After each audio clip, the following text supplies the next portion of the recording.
We're just learning the Air Force group that runs 1/3 of the nation's land-based nuclear weapons has failed a safety inspection.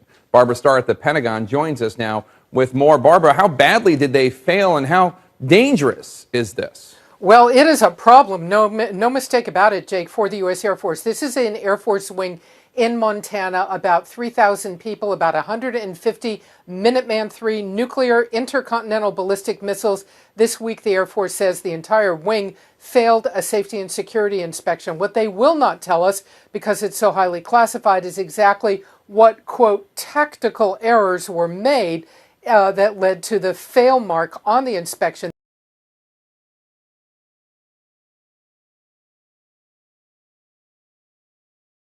They say the nuclear weapons were always safe. But Jake, this is the second of 3 wings. There's only 3 nuclear wings in the U.S. Air Force. 2 of them so far this year, this is number 2, have failed security and safety inspections. Another one earlier this year at Minot, North Dakota. In that case, 17 members of the military were removed from their positions after that wing failed. So the big question here, I think people agree the nuclear weapons are safe.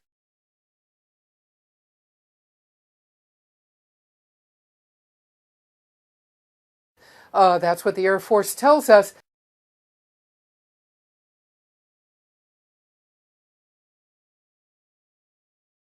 No indication they're not.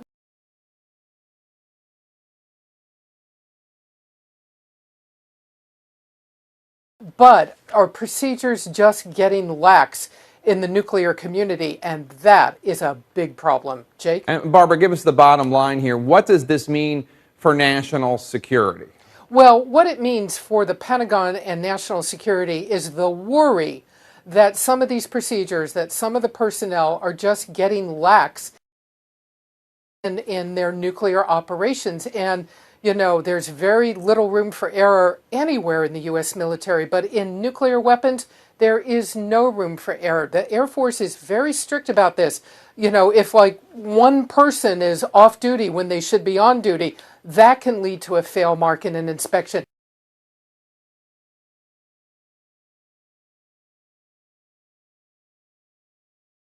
It's that kind of detail in nuclear weapons. You just can't have an error. Jake?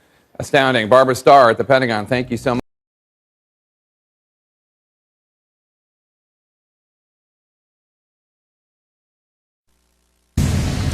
Okay. This is Minot Air Force Base, just outside snowy Minot, North Dakota. Minot describes itself as one of the best-kept secrets in the Air Force. Best kept secret, perhaps, because it is in the middle of nowhere. And I don't mean that in a bad way. It's in the middle of nowhere for a good reason. Minot Air Force Base has the job of housing lots of our nation's nuclear warheads. They're stored in sod-topped bunkers in the high plains of North Dakota. And it's the job of the men and women of that command to essentially babysit 150 giant intercontinental ballistic missiles and hundreds of smaller warheads. They guard and maintain our nuclear missiles at all times, 24 hours a day, 7 days a week. And they are the ones in charge of launching them in some cases if we ever decide to do that. Well, on August 29, 2007, a day like any other at Minot, one of those weapons handling teams was tasked with transporting some soon-to-be decommissioned cruise missiles. They're supposed to fly them down to Barksdale Air Force Base in Louisiana. The mission was to fly those cruise missiles to Louisiana, and importantly, these were not supposed to be live nuclear missiles. They were going to take off the nuclear warheads, replace the warheads with dummy weights just for balance, and then send them away.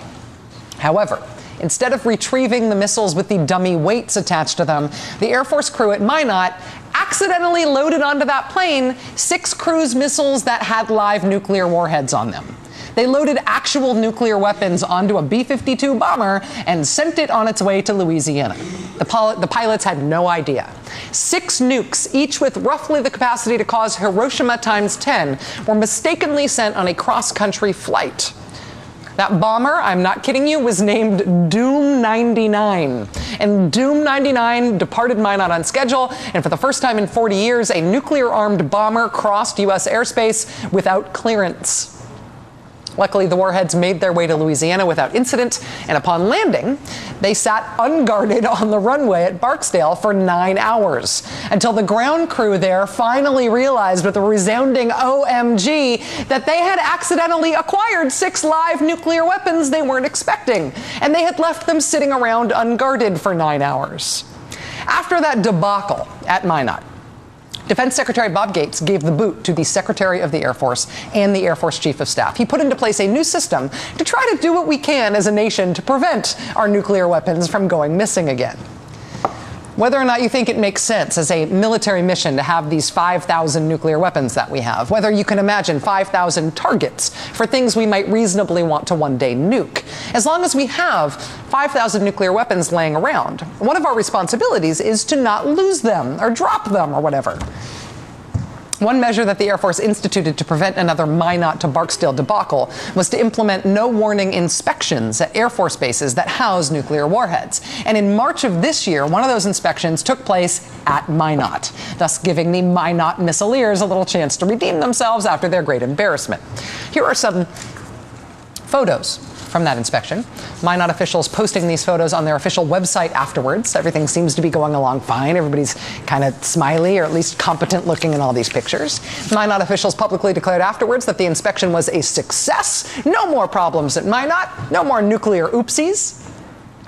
But what we have now learned, thanks to some great reporting from the AP, is that that inspection in March actually was not that big a success. Not only did the base earn the equivalent of a D grade, a D letter grade, when it came to their missile launch operations, but look at the big AP headline here. Air Force sidelines 17 nuke officers. After that inspection in March, the Air Force quietly removed 17 officers at Minot from the highly sensitive duty of standing 24-hour watch over the Air Force's most powerful nuclear missiles, the most extensive sidelining ever of launch crew members. So despite publicly asserting that the inspection was a success, the AP obtained an internal email from one of the deputy commanders at Minot who wrote after the inspection, quote, "We are in fact in a crisis right now." He described the cause of the crisis as rot in the crew force. A problem of motivation, essentially, he explained. Those 17 officers will be sidelined for a couple of months, but it does not end with them. In addition to the 17 people who were taken off missile duty, possible disciplinary action, this is amazing, is possible against one other officer at Minot who investigators found had purposefully broken a missile safety rule in an unspecified act that could have compromised the secret codes that enable the launching of the missiles. Oh, how desperately I want to know what that unspecified act was. The Air Force initially tried to deal with this whole thing quietly by shuffling these guys off the sidelines for a couple of months and declaring victory in their inspection. But the AP's reporting on it this week has sort of broken this thing back open. So much so that the Defense Secretary, Chuck Hagel, is now demanding answers from the Air Force about what exactly is going on in our nation's nuclear mission. It should probably be noted here that Chuck Hagel's previous life, his life before becoming Defense Secretary, included his membership in a group called Global Zero, which is a nuclear policy organization that advocates for a world without nuclear weapons. Chuck Hagel himself signed on to a report that called for getting rid of the Air Force's entire intercontinental ballistic missile arsenal altogether. Yes, that same one that we are firing people from for incompetence now and whose leaders say is in crisis. How Chuck Hagel deals with this is going to be amazing to watch. Watch this space.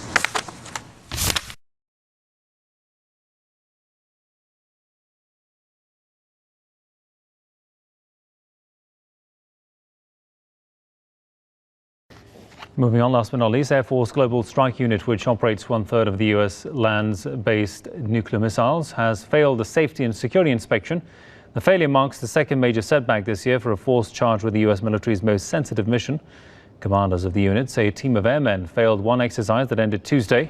They say for security reasons they cannot be specific about the team or the week-long exercise. They also say that to elaborate could reveal a potential vulnerability in the force.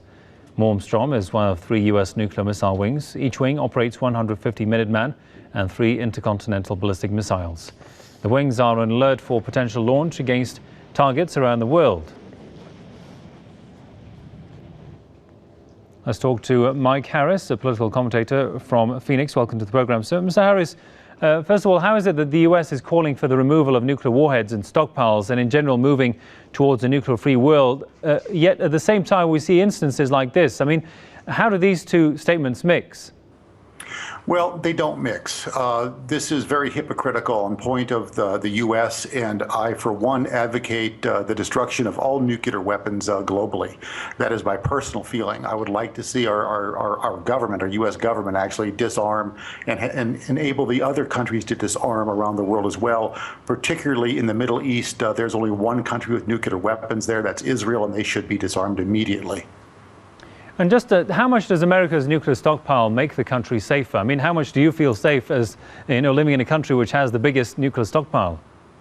Well, actually, I do not feel safe. I feel endangered by the nuclear stockpile. And this is a particularly troubling incident whenever you consider that just 4 months ago, we had 38 officers were relieved of their command, relieved of duty for a very similar incident to what this is that just happened Tuesday.